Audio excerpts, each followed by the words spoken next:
Patiens glandulifera, or the Indian balsam, is a really bad invasive weed. It's an annual, and it sets its seeds. When these little, see there's a little seed pod there starting to form, and when they're ready, they explode and catapult the seeds a long way, and they seem to spread anywhere damp. They can sort of grow under trees to some extent, but they sort of more like here, they're growing all up and down these rivers, anywhere like ponds or swamps or anything. They just take over everything, and they can get sort of 8 feet tall. Usually they're about 5 or 6 feet tall, but they're a terrible menace to get rid of. And today I'm going to show you how to get rid of this nasty pest. The plant is a real menace when it spreads up water systems like this, because I can't really do anything about the ones on that side, but every year they'll ping and send their seeds back over here. And about 3 or 4 years ago I noticed the first 1 or 2 appearing, and since then they've just got worse and worse and worse. And every year I have this big time where we just go around pulling them up, and there's always some you miss. They come naturally from the Himalayas, places like Kashmir and a few other places, and they were introduced in the 19th century for gardeners and things, and soon they sort of took over and just became a real menace, and they just spread all up river captions, ponds and things.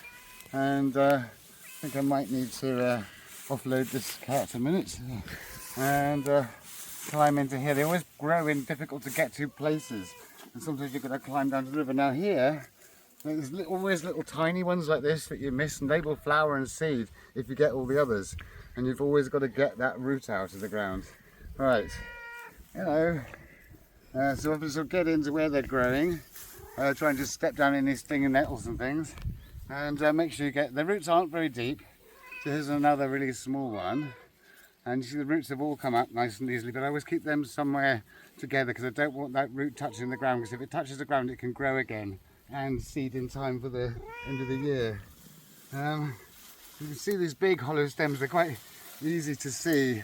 There's these great big hollow stems, and they're actually related to busy lizzies. They're in impatiens, so they're in the busy lizzie family. Shake off as much soil as you can, and then I see that one has got some flowers and seed pods developing. So we got it just in time before those seed pods develop, because if you're pulling them up when they've already got seed pods, the seeds will ping everywhere. Now, the seedlings of this plant, when they first grow, are edible. The leaves are edible, the flowers are edible, the seeds are edible. I might try one. Busy lizzies taste really nice, so wonder what they're like. They taste very like busy lizzies actually, quite pleasant. And I'm going to try a seed pod if I can find one. Little developing seed pod there. Crunchy. That's it's quite pleasant really. And the leaves. Yes, that's alright, yeah. Just unexpected. So I can shake all that soil off, and I'm putting them carefully together so I don't lose them, so I don't want them growing again. And another one there. Is that something else? No, that's something else. Right, I'm going to go right deep in here now. And John, you're not making it easy for me, mate. Shake all that soil off, and there's another one there. So it takes quite a while and you get stung a lot, but it's worth it just to get rid of them. So I just get a load of them like this.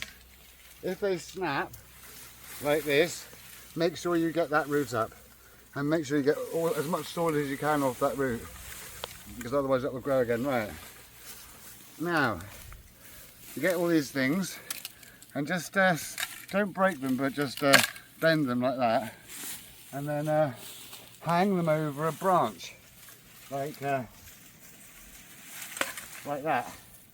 and then they can't touch the ground, they'll die, and then that sort of kills them. Once they're dry, they'll die and they won't grow then. So let's just do that, hang them over a branch. Get them in a number of different colours, white, purple or pink usually. I'm sure I've seen some yellow ones before. And you see this great big clump of them here just growing under the willow trees here. They don't mind growing under trees to some extent, so they will take over a number of different environments. Horrible things. And so it needs to be regularly going and seeing if there's any new ones appeared.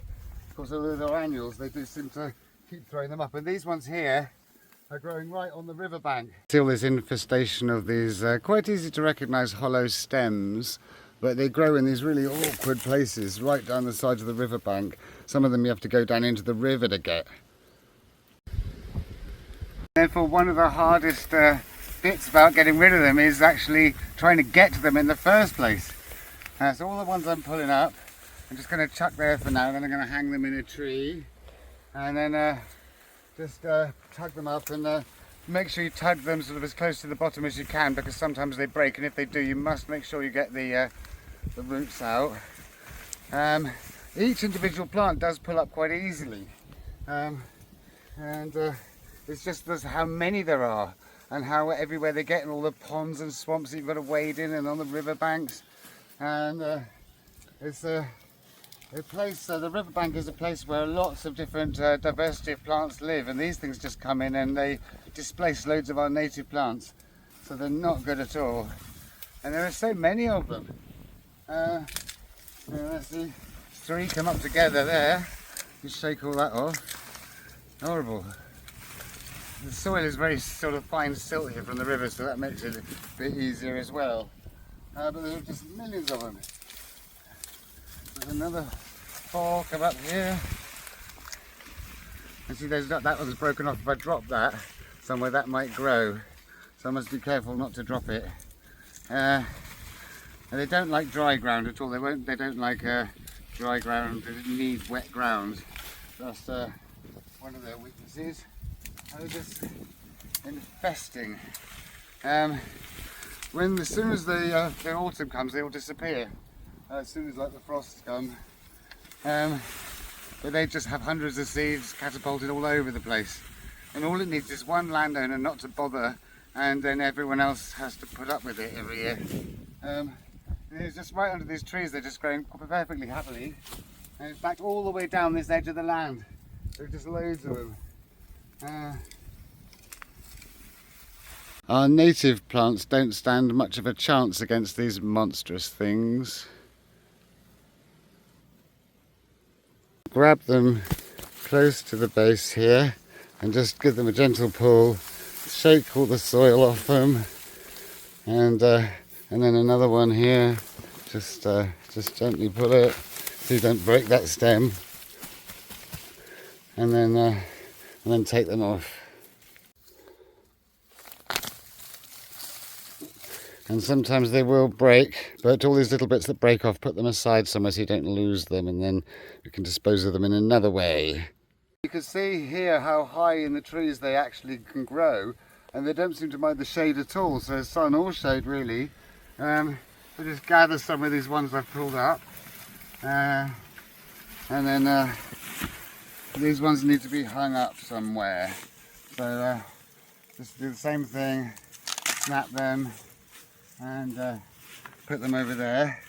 Now, any little bits that have snapped off, little bits of root that have snapped off like that, I'm going to just put them in a little heap somewhere so I remember where they are, and then I can take them up and just dry them up somewhere that's not dry, like wet like here. And all these other ones, just bend them without snapping them, hang them over a branch. They'll be dead in like a day, you know.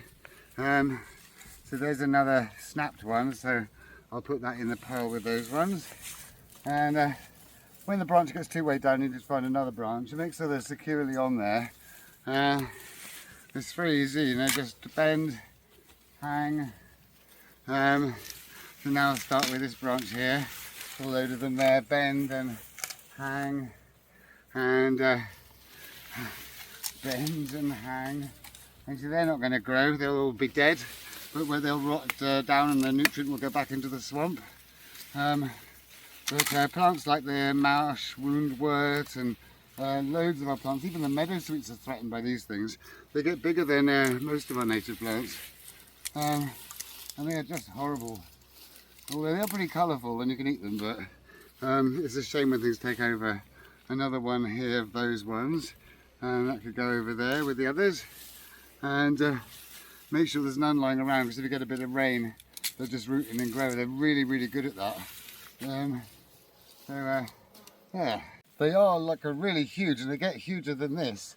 Now the reason I'm doing this with them, I'm just like not snapping them, but just bending them, is so that I can balance them on these branches like this, and they won't fall off.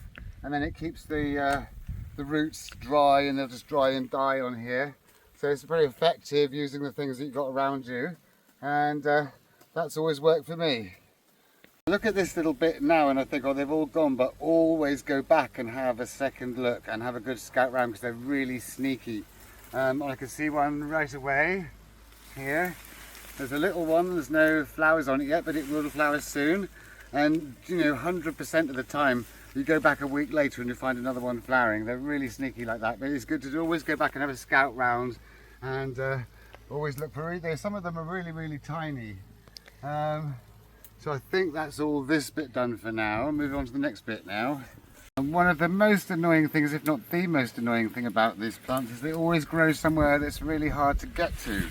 So here I've got to trample my way through loads of stinging nettles. Stinging nettles are supposed to lose their stings when they're flowering.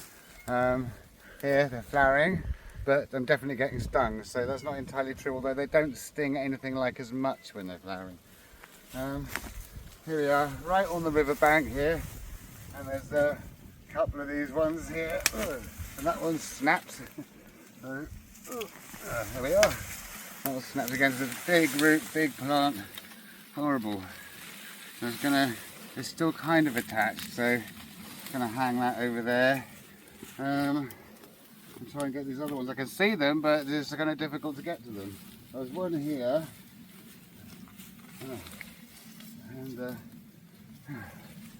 And this can sprout very quickly from these roots. I'm going to put this snap one over there, and I can just see a really tiny one in here. There, you see, so easy to miss that. And it's just this, just like that, very easy to miss. But got it this time. And then right in here on the riverbank.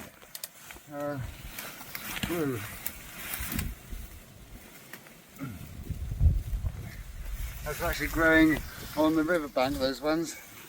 So they are a real nuisance. And there's some others in here. And quite a few of these have snapped. So we'll put those over there and hang all that on there like that. As I go around the edges of the swamp, you can see there's some nasty big infestations of them. Here they're competing with some great hairy willow herb. Just loads and loads of them. And over there on the other side, where I can't do anything about them. But what I do find is that by just pulling out all the ones that come into mine, it stops them spreading any further into mine. These ones here are developing these very large seed pods, which soon will explode, so these need to be got rid of really quickly. There's one growing right down on the riverbank here. Anyway, just pull that out, you can sort of see the river down there. Shake all these roots off. Of course, grazing animals will make short work of these things, like cows or sheep or something, but otherwise you've just got to pull them up. So there's just tons and tons of them, and in about a week I'm going to go and check if there's any more. We have actually been round quite a few times this year already, so it's like an ongoing thing with these wretched plants. So all this great chunk here, just lob it over the branch, bend it, lob it over the branch, and they won't grow, and that's really good. So I hope you liked today's video. If you did, please like and subscribe. If you press the little me somewhere down there, you can see all my other videos. And if you have any questions, please just ask. I love answering questions. And I shall see you next time.